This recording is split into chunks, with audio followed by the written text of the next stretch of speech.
naming a few, USAID, for example, or International Republican Institute, they were running campaign against our government for a while, since 2018. And there is a nexus between the Hillary Clinton family, and the interim Yunus regime from a very long past.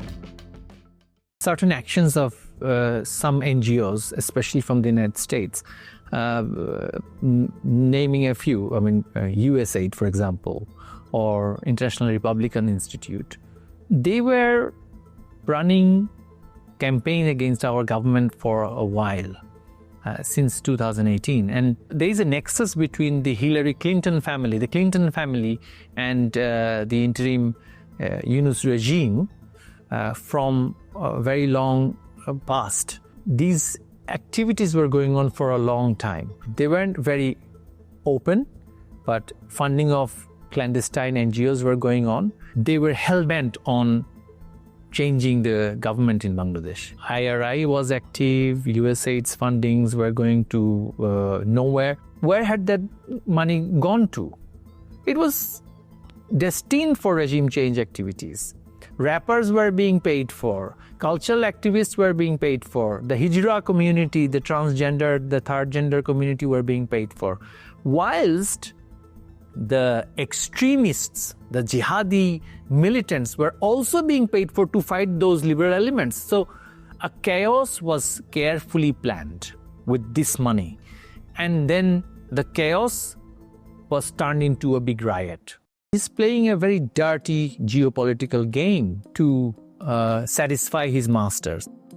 Certain individuals who were in power, especially the Biden family, especially the Clintons, especially the Soroses, these families who had a nexus with Mr. Yunus, it was their intention or it was their assistance that was lent to the people there, the rioteer. They have found someone to topple, to oust, as a message to others that we are also coming after you. If you look at Bangladesh's position during the time of Russia-Ukraine conflict, there was a resolution that was brought in the UN, and there was intense lobbying for Bangladesh to vote against Russia.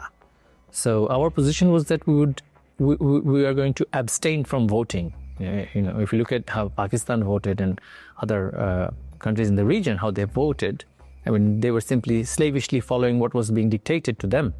But Bangladesh, of course, had to carefully balance our international relation, and we did not vote against any country, and we called for peace in the region. And our Prime Minister literally said this in the Parliament and also in global forums that, warmongering has to stop.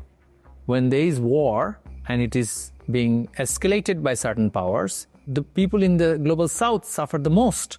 We have to import a lot of wheat, a lot of food products, fertilizers from that particular region. Russia is a long-term ally of Bangladesh. We recognized the warmongering by some countries in the region, leading to a humanitarian catastrophe. So that was not liked by certain countries. So this is what we should be doing. We have problems with India right now because they didn't like what the students have done. They're hosting Hasina, who's the former prime minister, who created all this problem and killed the young people. And that creates a lot of tension between India and Bangladesh. Also, lots of fake news coming from the other side, making all kinds of propaganda that this is a very bad thing, this is an Islamist movement, and